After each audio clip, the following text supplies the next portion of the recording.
Today we have the great privilege to have with us Professor Kenneth Rogof. His most recent book, Our Dollar, Your Problem, was just translated into Bulgarian, and we asked him to share some thoughts with the Bulgarian reader. Our discussion will center on topics as diverse as inflation, central bank independence, unsustainable debt, Bulgaria, euro adoption, and long-term monetary architecture. My first question concerns central bank independence in a multi-crisis world. Professor Rogov, you have long emphasized the importance of central bank independence. Yet the central bank's capacity to influence macro outcome is nowadays constrained by broader political and geopolitical dynamics. Should we reassess the concept of central bank independence in a multipolar and multi-crisis world? What will happen with the other major central banks like the ECB if the Fed loses its assumed independence to the US president? Well, first, let me say it's a pleasure to be here and welcome to Bulgarian readers of my book, Our Dollar, Your Problem. Central bank independence plays a central role in my thinking towards the end of the book about what could go wrong for the United States. And a problem is that it's a relatively new concept, I think really just 40, 45 years old. Maybe even I wrote the first paper, theoretical paper on it, when there weren't a lot of independent central banks. And in fact, that paper was cited in the formation of the European Central Bank. And it's worked better than I would have ever imagined, not only in the United States, not only in Europe, but even in emerging markets, even in some developing economies. And it doesn't work perfectly. And obviously, central banks aren't equally independent everywhere, but it's held up because it works. I will also say I had a very hard time publishing my work on it because the editors would say, well, the government can just walk all over the central bank if it feels like it, so why would they allow it?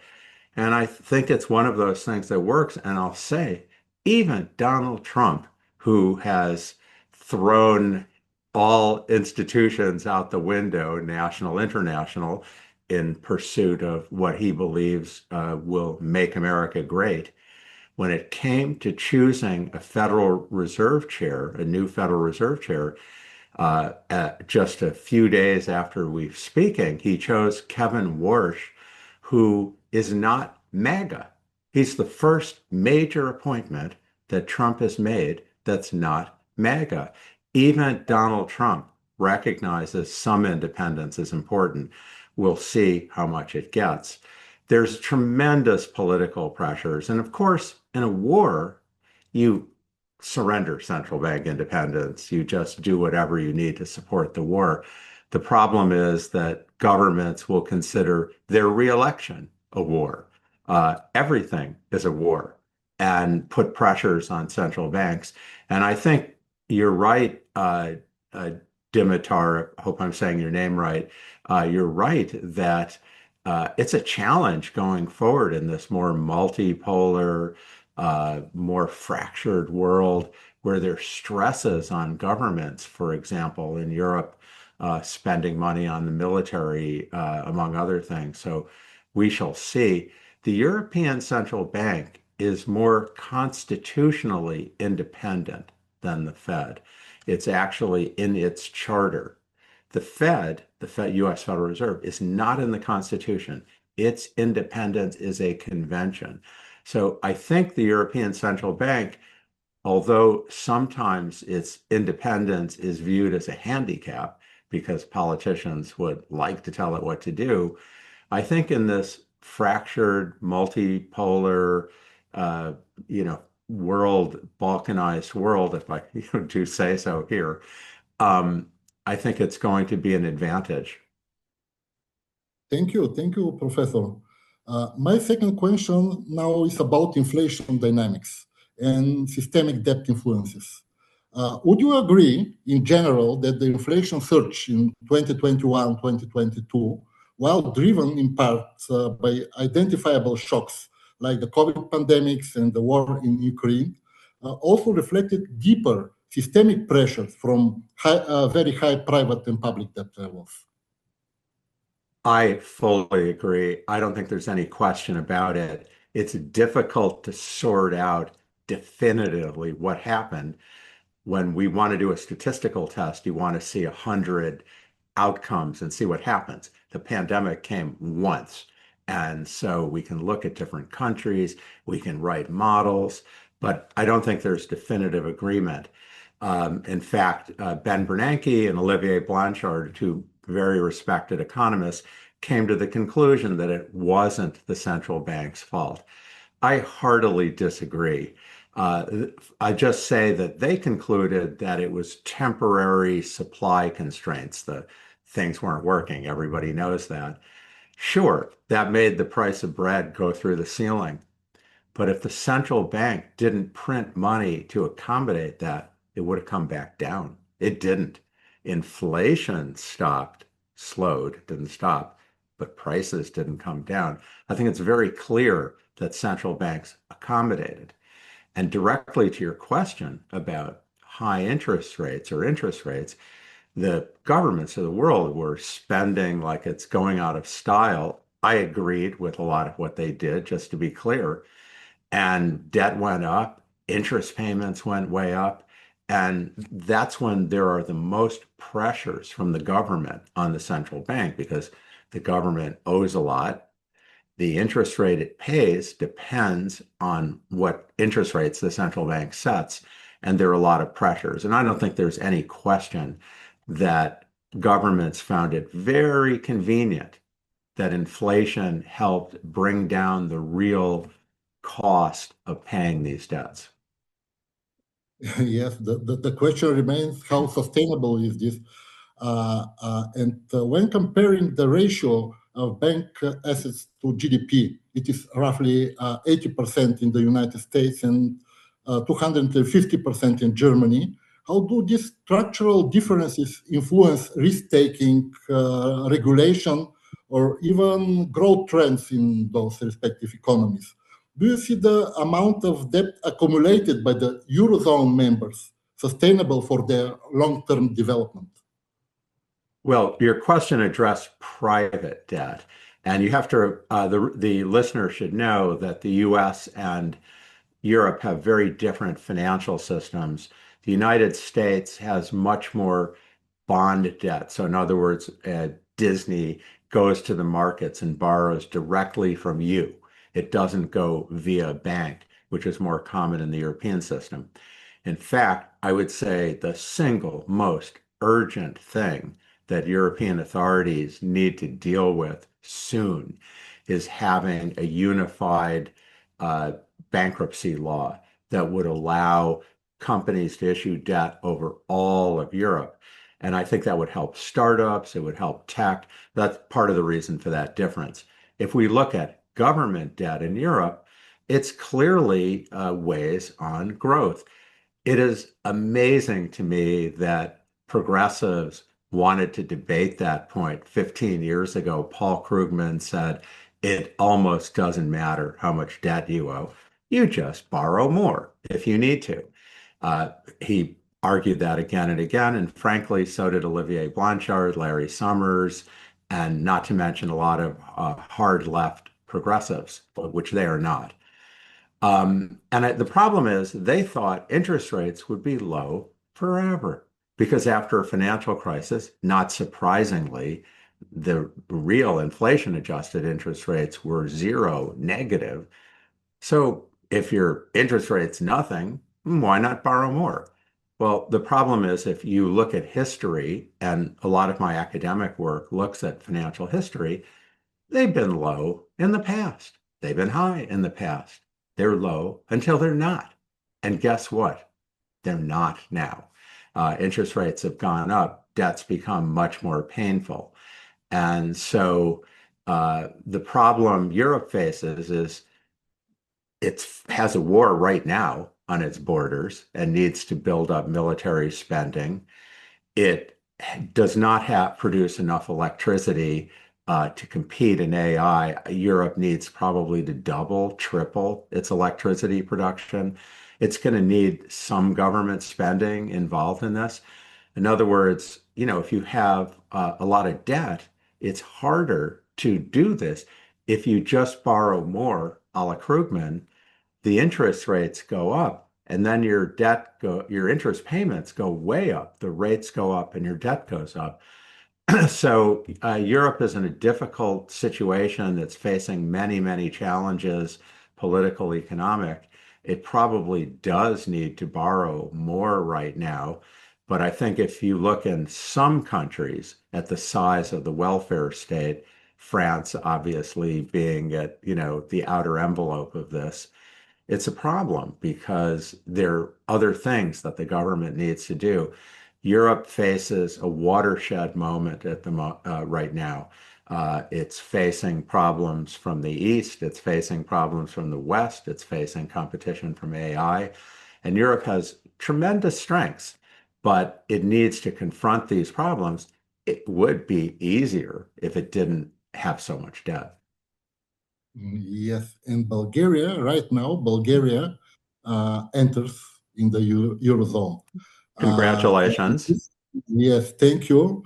It was a long road, and this is a major transition from a restrictive currency board regime, overly restrictive, I would say, to shared monetary policy.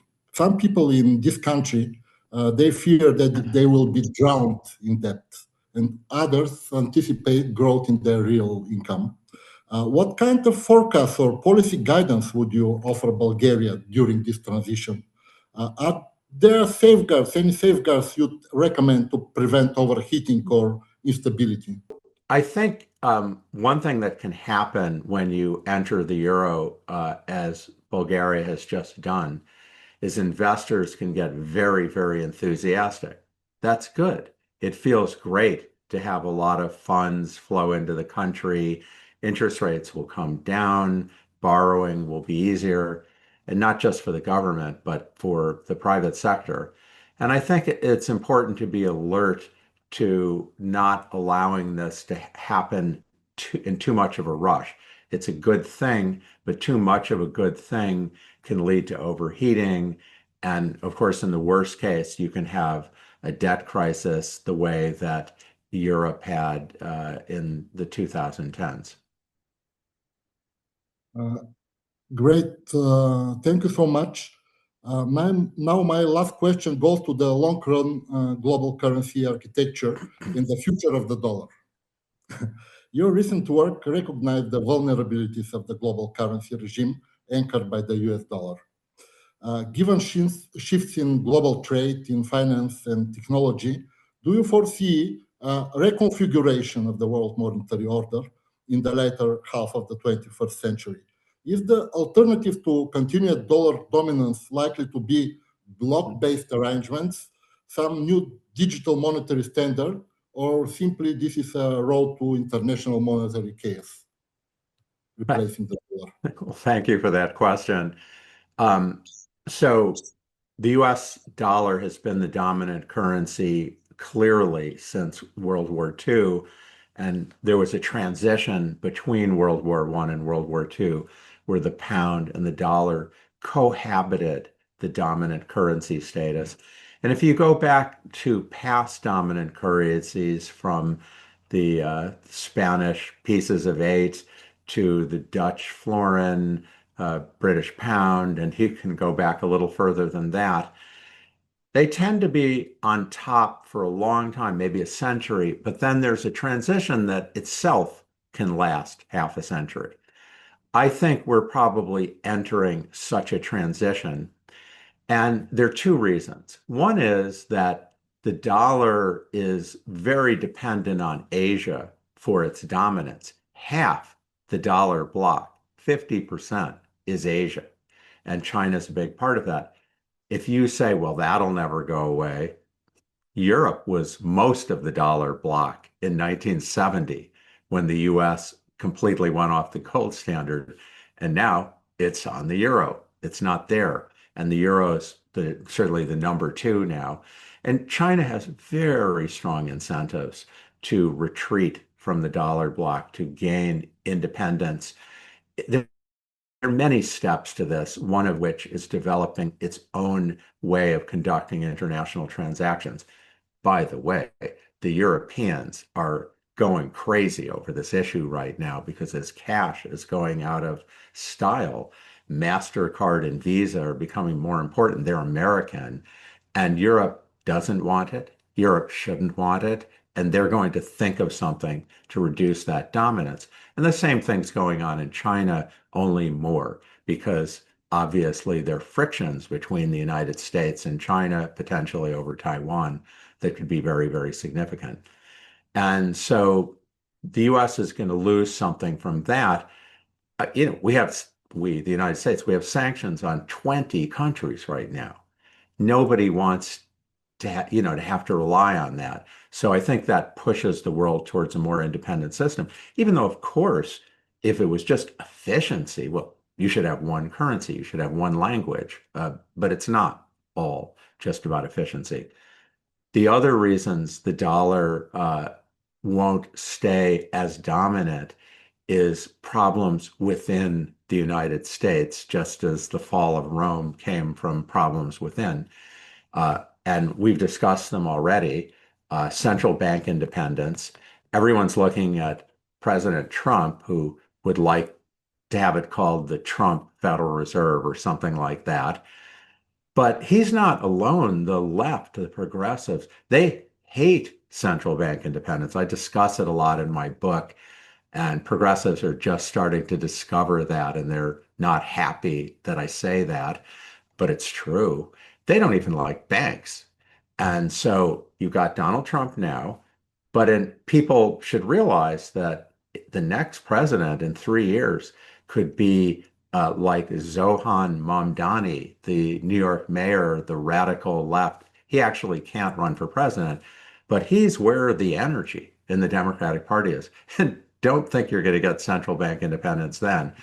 If you don't have central bank independence, you have more inflation, more volatility. The dollar is less reliable. People won't use it as much. And then relatedly is our deficits. We mentioned Bulgaria, who has almost no debt compared to the United States. I mean, you're like a fifth as much or something like that, which doesn't mean you can have a lot more. It has to be in euro now, and you can't print euro, and you need to be very careful. I don't want to overstep there, but the United States has much more. In fact, there's more US government debt outstanding, or roughly as much as all the other major advanced countries combined. And interest rates have gone up, and we still want to spend more. Donald Trump put on his big, beautiful bill. Don't blame that on Donald Trump. If Kamala Harris, who was running against him, if anyone can still remember that, if she was running against him, if she won, it'd be the same story. American citizens are not prepared for austerity, which means anything, we're not spending lots and lots.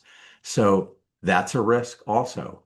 And then I could throw in the rule of law is certainly under assault in the United States. We'll see how that sorts out. I think it's highly likely that, particularly if you're talking about you said the latter half of the 21st century, believe me, we'll be in a more multipolar system if we have not transitioned to another.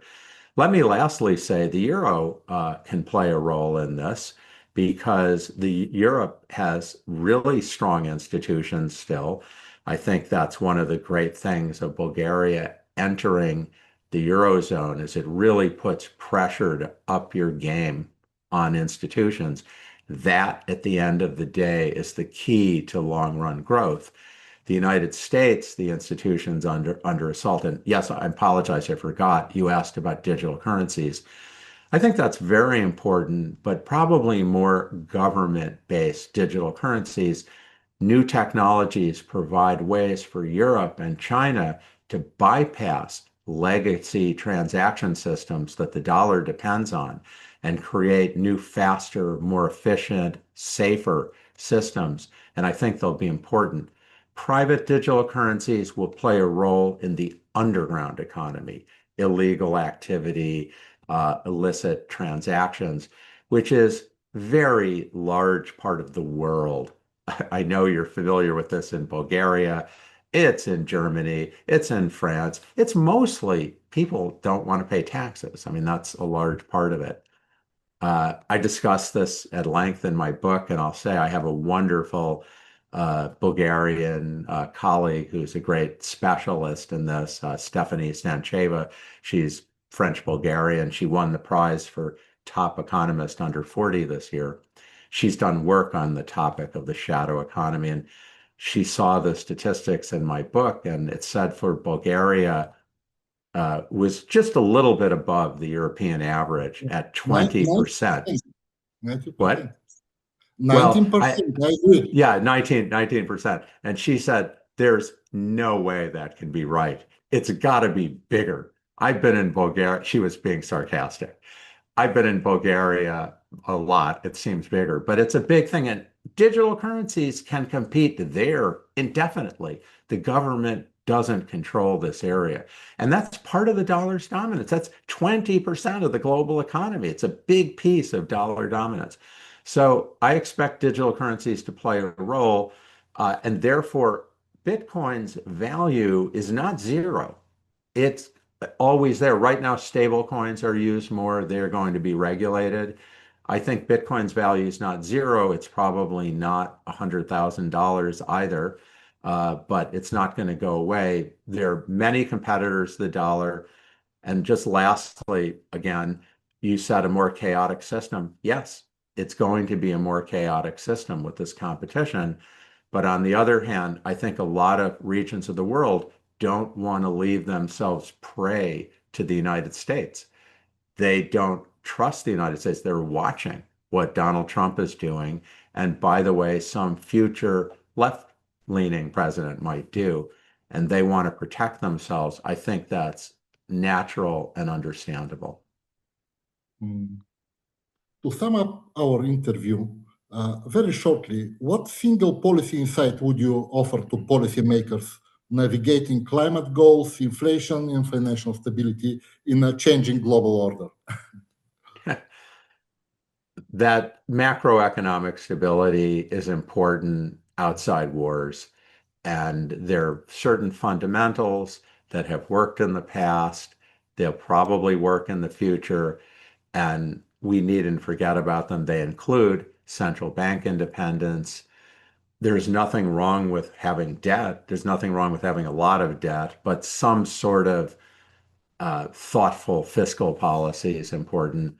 Bank regulation, financial regulation is important. It's good to have an innovative financial sector, but too much innovation creates a crisis.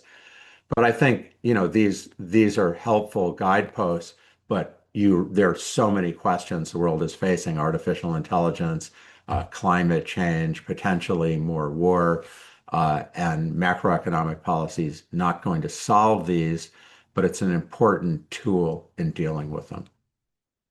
It was a great privilege and pleasure to talk with you, Professor.